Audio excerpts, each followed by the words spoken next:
बिहार में कुछ बड़ा होने वाला है। ईडी, आईटी और सीबीआई के बाद अब एनआईए की सक्रियता हो गई है, यानी एनआईए की एंट्री हो गई है। निशाने पर नीतीश के करीबी हैं, तो सवाल उठ रहे हैं कि आखिर नीतीश के करीबियों पर केंद्रीय जांच एजेंसियां अचानक दबाव क्यों बना रही हैं। तो दूसरी तरफ तेजस्वी यादव ने भी बड़ा खेल करने की तैयारी कर ली है। ऐसे में कई सवाल उठ रहे हैं, क्या बिहार में फिर सत्ता बदलने वाली है? क्या नीतीश कुमार एक बार फिर पलटी मारने वाले हैं? और इन्हीं सवालों को लेकर हम अपनी स्पेशल रिपोर्ट में करेंगे बात। नमस्कार, मैं हूं अंशिता। बिहार की सियासत में अचानक ही गर्मी आ गई है। विधानसभा चुनाव होने में तो 1 साल से ज्यादा का वक्त है, लेकिन जो हालात दिखाई दे रहे हैं उसमें इसकी घोषणा कभी भी हो सकती है। हर दल चुनाव की तैयारी में जुटा हुआ है, लेकिन इस बीच नीतीश कुमार के पाला बदलने की चर्चाएं एक बार फिर से तेज हो गई हैं। कहा जा रहा है कि नीतीश कुमार एनडीए में सहज नहीं महसूस कर रहे हैं।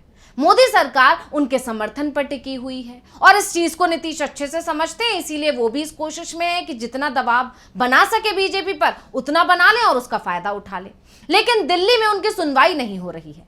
ऐसे में नीतीश के पाला बदलने की बात चल रही है और इस बीच अचानक ही तेजस्वी यादव ने पार्टी के सांसदों, विधायकों की इमरजेंसी मीटिंग बुला ली है। अब बैठक क्यों बुलाई गई है, उसका क्या एजेंडा है, ये बात पार्टी के सांसद और विधायकों को ही पता नहीं है। वैसे तेजस्वी यादव अभी तक तो यही कह रहे हैं कि वो अब नीतीश कुमार के साथ कोई गठबंधन नहीं करेंगे, लेकिन लालू यादव के तेवर जरूर नीतीश को लेकर नरम दिखाई दे रहे हैं। वो कुछ भी कहने को राजी नहीं है और वो नीतीश पर सीधा सीधा हमला भी नहीं कर रहे हैं। इसीलिए जानकार ये भी दावा कर रहे हैं कि ये भी एक रणनीति का हिस्सा है। लालू यादव जो है शांत बने रहेंगे और नीतीश कुमार पर, वहीं तेजस्वी यादव नीतीश कुमार पर हमला बोलते रहेंगे, तो ये भी एक रणनीति का हिस्सा है। वहीं अगर बात करें फिलहाल जो बीजेपी और नीतीश के बीच चल रहा है, और इन सब के बीच में अचानक से पार्टी सांसद और विधायकों की जो बैठक बुलाई गई है उसने बीजेपी को चिंता में जरूर डाल दिया है। दरअसल जब भी नीतीश कुमार ने एनडीए को छोड़कर महागठबंधन का दामन थामा है, तो उससे पहले आरजेडी ने अपने सभी सांसद और विधायकों को पटना बुला लिया है। ऐसे में एक बार फिर तेजस्वी यादव की सक्रियता यही संकेत दे रही है कि बिहार में कुछ तो हो सकता है और कुछ भी हो सकता है। और इस बार नीतीश की नाराजगी का बड़ा कारण उनके करीबियों पर केंद्रीय जांच एजेंसियों की छापेमारी भी हो सकती है। तो जेडीयू की पूर्व एमएलसी मनोरमा देवी के गया स्थित ठिकानों पर एनआईए ने रेड मारी है। एनआईए की टीम को मनोरमा देवी के घर पर करोड़ों रुपए मिलने की बात सामने आ रही है। खबर है नोट इतना मिला है कि एनआईए को उसे गिनने के लिए एसबीआई से मशीन तक मंगवानी पड़ गई। अब एनआईए की टीम ने सुबह मनोरमा देवी से लंबी पूछताछ की, उनके नक्सली कनेक्शन पर भी सवाल पूछ लिए।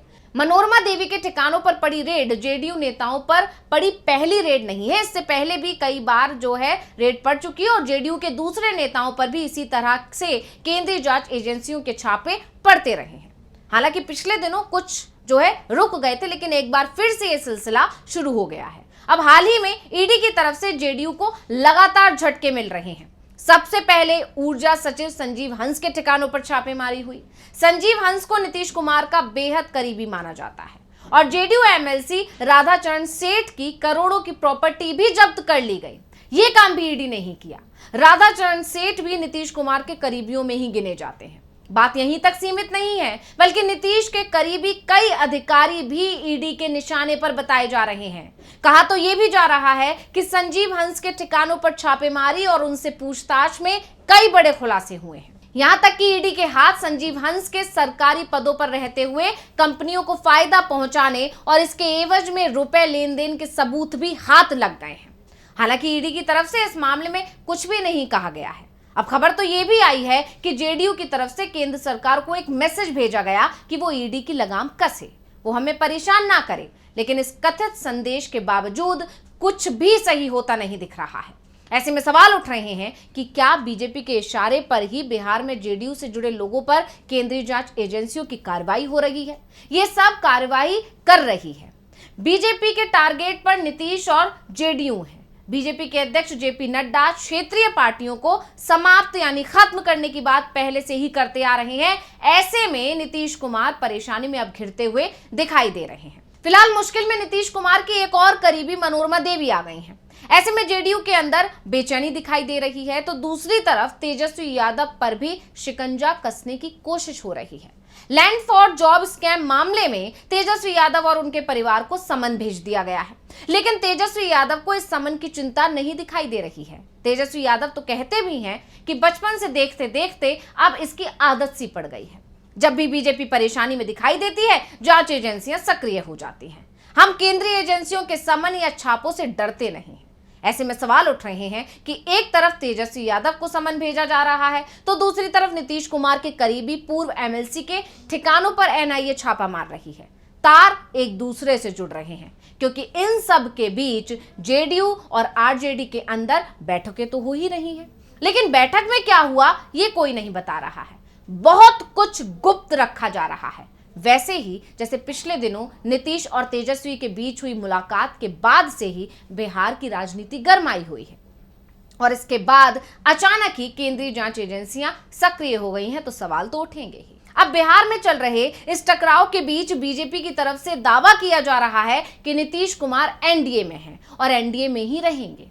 ये बयान उनके लगातार आ रहे हैं। बाकी का नीतीश के मन में क्या है ये तो वो ही बता सकते हैं, और दूसरी तरफ जेडीयू के नेता भी नहीं बता रहे हैं कि नीतीश के मन में क्या चल रहा है। लेकिन जो भी कुछ है वो जल्दी सामने आ जाएगा। संकेत इस बात के हैं कि बिहार की विधानसभा भंग हो सकती है और नीतीश कुमार गठबंधन को लेकर बड़ा फैसला कर सकते हैं, और इसी वजह से कहीं ना कहीं बीजेपी परेशान हुई, और बीजेपी परेशान हुई तो नीतीश कुमार को डराने के लिए उनके करीबियों के लिए जो है केंद्रीय जांच एजेंसियों को एक्टिव कर दिया गया। और यही तार यहां पर जोड़े हुए नजर आ रहे हैं कि अगर एक ही समय पर तेजस्वी यादव को समन भेजना और दूसरी तरफ नीतीश के करीबियों को ईडी, सीबीआई या एनआईए के थ्रू डराना, ये बताता है कि कहीं ना कहीं बीजेपी डरी हुई है कि नीतीश और तेजस्वी की नजदीकियां बढ़ रही हैं, और खासकर नीतीश और तेजस्वी की जो बंद कमरे में मुलाकात हुई थी उसने बीजेपी को बेचैन कर दिया, और ये बेचैनी इतनी बड़ी कि एक बार फिर बीजेपी ने केंद्रीय जांच एजेंसियों को काम पर लगा दिया। अब इस तरह के आरोप बीजेपी पर लगने शुरू हो गए हैं जब से ये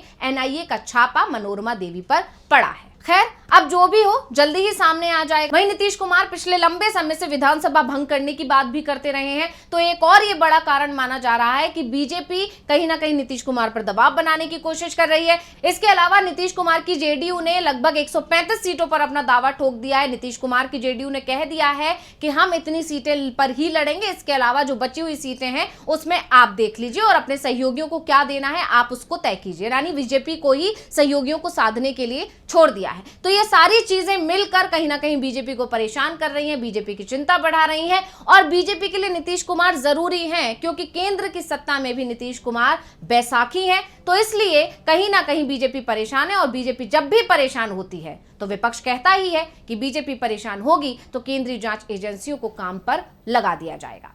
तो इस रिपोर्ट को लेकर आपका क्या कहना है, हमें कमेंट करके अपनी राय जरूर दीजिएगा। इसी के साथ मुझे दीजिए इजाजत। देखते रहिए डीवी लाइव। नमस्कार।